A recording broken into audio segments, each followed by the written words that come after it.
Have you ever heard that Japan is a closed country that doesn't want anyone new? Or maybe you've heard the opposite, that it's desperately trying to get more people, any people, to solve its population problem. Well, let's look at the myth versus the reality. The myth is that Japan is throwing its doors wide open, begging for babies, begging for new residents. The reality is a little more complicated. It's like a nightclub with a very specific dress code. Japan needs more people on the dance floor, for sure, but it's also being very, very careful about who it lets pass the velvet rope. It's a country caught between needing more people and being cautious about who those people are and how long they stay. The situation is getting serious. In 2025, Japan was on a path to see fewer than 670,000 babies born. To put that in perspective, that's the lowest number since they started counting way back in 1899. Imagine a family reunion that gets smaller every single year. That's what's happening to Japan on a national scale. The numbers were so shocking that they arrived 16 years earlier than the government's own predictions. This isn't just a slow leak, it's a pipe bursting ahead of schedule. The problem has become so urgent that Prime Minister Sanae Takaichi didn't mince words. She called it the country's biggest problem and even set up a special team, the Population Strategy Headquarters, just to figure this thing out. Let's break down the numbers, because they tell a powerful story. It's not just that births are low, it's that deaths are high. In 2024 alone, deaths outnumbered births by almost 1 million people. Think about that. For every baby's cry, there were many more final goodbyes. The total population shrank from 128 million to around 123 million today. It's like a major city's worth of people has vanished from the census. This trend is accelerating, with fewer young people available to support a growing elderly population. At the heart of this is the fertility rate. The fertility rate is the average number of children a woman is expected to have in her lifetime. To keep a population stable, it needs to be about 2.1, the replacement level. Japan's fertility rate is hovering around 1.14. That's a massive shortfall.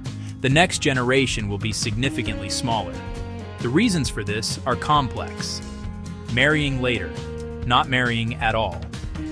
The cost of raising a child is high, and Japanese work culture often leaves little time or energy for family life.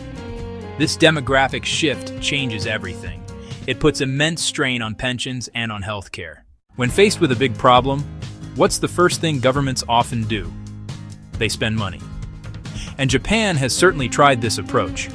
The government has been funneling tens of billions of dollars into pro-natal measures, cash handouts for newborns, subsidies for childcare, expanded parental leave. The idea is simple.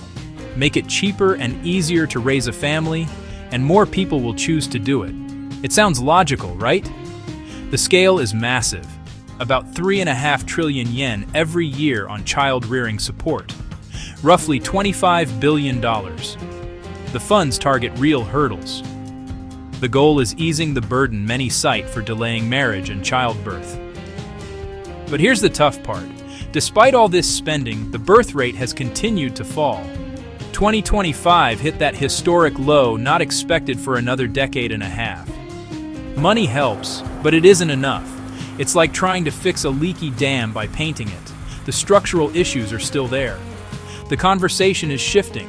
Change work culture and hours, enable more affordable housing, and encourage a more equal division of household chores.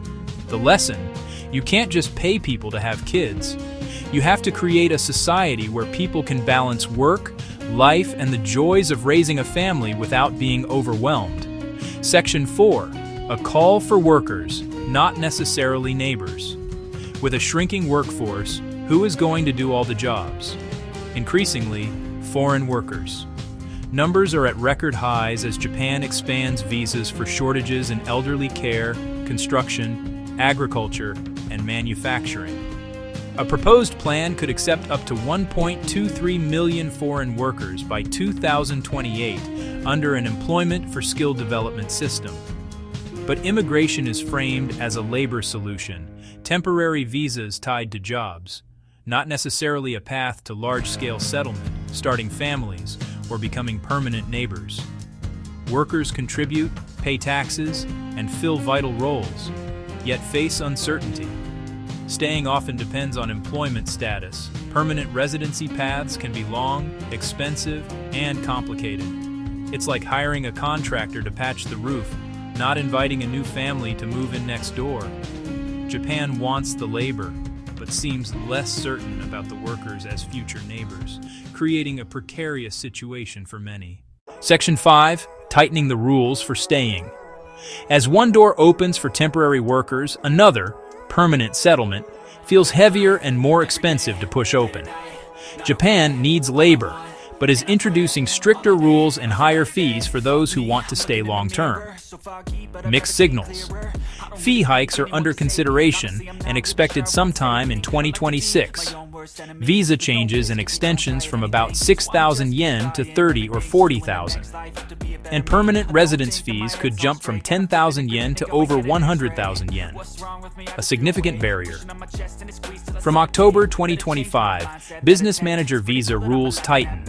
Capital up from 5 million to 30 million yen, plus at least one full-time local employee. It filters for wealthier, more established operators, favoring temporary, rotating labor over permanent settlement. Many work years pay into social systems and integrate locally, only to find the goalposts for staying moved further away, like running on a treadmill and never reaching secure residency. Section 6. A nation divided. What the people think. Opinions are mixed. Hope, concern, pragmatism. Many see the reality, staff shortages and essential services at risk without more people. Healthcare, public transport. A recent survey shows 66% view tougher immigration policies as promising. 56% say Japan needs fewer visitors and immigrants. Only 26% want more. The PM ordered policy revisions on unpaid premiums, visa overstays, and other concerns, a bid to get labor without unsettling social order. Some worry about services, language, and culture. Others welcome diversity, new restaurants, and colleagues from abroad. Section 7. The human cost of a numbers game. For a young couple, headlines become late-night questions. Can we afford a child? Will one of us give up a career? Can we find daycare? For a foreign worker, it's leaving family to help care for Japan's elderly, hoping to reunite, but facing high fees and complex rules that keep families apart. Japan invites workers while making settlement harder, offers money for babies while work and housing make parenting tough. It's cautious, slow, and for many, frustrating.